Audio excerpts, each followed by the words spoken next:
Открыл форточку. Все. Мына жігіттер көлде емес үйдің ішінде жүр. Бастапқыда су терезеден келіпті, ал видео түсірілген сәтте тізеден сәл төмен түскенін аңғарамыз. Тілсіз жау Екатерина Погорельскаяның шаңырағына сәуірдің 13 күні келді. Содан бастап нәзік жанынан маза қашқан. Мы живем здесь с 2015 года. Біз осы үйде 2015 жылдан бастап ұлымен тұрамыз. Бұндай жағдайды күтпеген едік. Су кенеттен келіп жолындағының бәрін басты. Күйзелдік, көндік. Тасқыннан кейін бірнеше рет комиссия келді. Олар барлығын бағалады.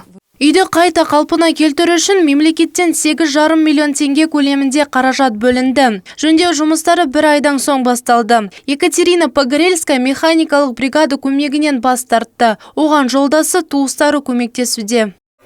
В этой комнате уже постелили ДСП, осталась подложка, линолеум заказать, и комната почти что готова. Стеклопакеты будем менять. Получается, у нас в каждой комнате стеклопакеты воды набрали. Здесь только вот идет подготовка, выравнивание пола, и уже будем ДСП ложить. Бүгінгі күнге дейін еден ауыстырылған, қабырғалар гипсокартонмен қапталған. Бұдан басқа да оң өзгеріс бар. Еңбекке құштар отбасы 4 бөлмелі баспанадағы жұмысты қыркүйектің соңына дейін аяқтауды жоспарлап отыр. Өз үйім өлең төсегім деп санайтын Екатерина Погорельская тезірек үйреншікті жеріне келіп өмір сүргісі келеді. Анель Шаяхметова, Олег Косинов, МТРК.